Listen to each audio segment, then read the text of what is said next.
क्या आपने कभी सोचा है डॉक्टर घाव को भरने के लिए किन चीज़ों का इस्तेमाल करते हैं? चलिए इसे आसान तरीके से समझते हैं। सो स्टूडेंट्स, दी सर्जिकल ड्रेसिंग एक बहुत ही महत्वपूर्ण प्रक्रिया है। इसका उपयोग घाव को ढकने, उसे जल्दी ठीक करने और संक्रमण से बचाने के लिए किया जाता है। अब बात करते हैं कॉटन की। कॉटन गॉसिपियम प्लांट से प्राप्त होता है। इसकी सबसे इंपॉर्टेंट प्रॉपर्टी है एब्जॉर्प्शन। यह ब्लड, म्यूकस, ईट और पीयूएस को आसानी से अब्जॉर्ब कर लेता है, इसीलिए ड्रेसिंग में इसका सबसे ज्यादा उपयोग होता है। इसके अलावा कॉटन से गॉज, लेंट और सर्जिकल थ्रेड्स भी बनाए जाते हैं। सिल्क, अब आते हैं सिल्क पर। सिल्क बॉम्बिक्स मोरी से प्राप्त होती है। ये काफ़ी स्ट्रांग होती है, इसलिए इसे सूचर्स यानी स्टिचेस के रूप में यूज़ किया जाता है। साथ ही ये फिल्टर मटेरियल क्रन और लिगेचर्स बनाने में भी काम आती है। वुल यानी ऊन, जो शीप जैसे एनिमल से मिलती है, ये मोस्टली ह्यू में आसपास देखने को मिल जाती है। इसका मुख्य उपयोग बैंडेजेस बनाने में होता है और ये फिल्टरिंग मटेरियल के रूप में भी काम करती है। रेयॉन, अब बात करते हैं रेयॉन की। रेयॉन एक आर्टिफिशियल फाइबर है जो प्लांट सेल्यूलोज से बनाया जाता है। यह बैंडेजेस में यूज होता है और ब्लड और पीयूएस जैसे फ्लूइड्स को अब्जॉर्ब करने में मदद करता है।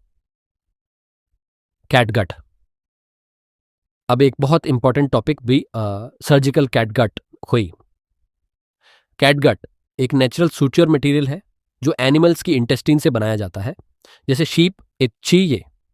इसकी खास बात यह है कि यह अब्जॉर्बेबल होता है, यानी बॉडी के अंदर धीरे धीरे डिसॉल्व हो जाता है, लगभग 90 दिनों के अंदर। वो टाइप्स ऑफ कैटगट। कैटगट दो प्रकार का होता है। पहला बॉयलेबल कैटगट, जिसमें पानी नहीं होता, और दूसरा नॉन बॉयलेबल कैटगट, जिसमें पानी या अल्कोहल मौजूद होता है। यूजेस ऑफ कैटगट, इसका उपयोग मुख्य रूप से इंटरनल स्यूटरिंग में किया जाता है, खासकर गैस्ट्रो इंटेस्टिनल ट्रैक्ट में, और कुछ केसेस में इसे स्किन सूचर्स के लिए भी यूज किया जाता है।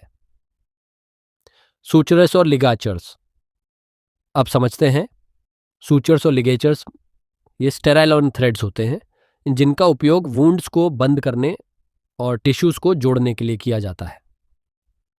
एब्जॉर्बेबल सूचर्स, एब्जॉर्बेबल सूचर्स वो होते हैं जो बॉडी के अंदर अपने आप डिसॉल्व हो जाते हैं, जैसे कैटगट, पीडीएस, मोनोक्रिल और पॉलीग्लैक्टिन। नॉन अब्जॉर्बेबल सूचर्स डिसॉल्व नहीं होते। इन्हें वुंड हील होने के बाद मैन्युअली रिमूव करना पड़ता है, जैसे सिल्क, नायलॉन, कॉटन, लिनन।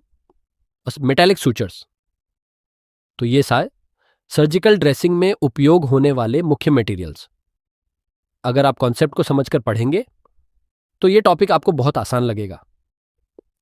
अगर आपको यह एक्सप्लेनेशन हेल्पफुल लगा हो तो वीडियो को लाइक ज़रूर करें, और ऐसे ही आसान और क्लियर कॉन्सेप्ट्स के लिए चैनल को फॉलो करना मत भूलिए। आप इसे अपने दोस्तों के साथ भी शेयर कर सकते हैं ताकि उन्हें भी ये टॉपिक आसानी से समझ आ सके।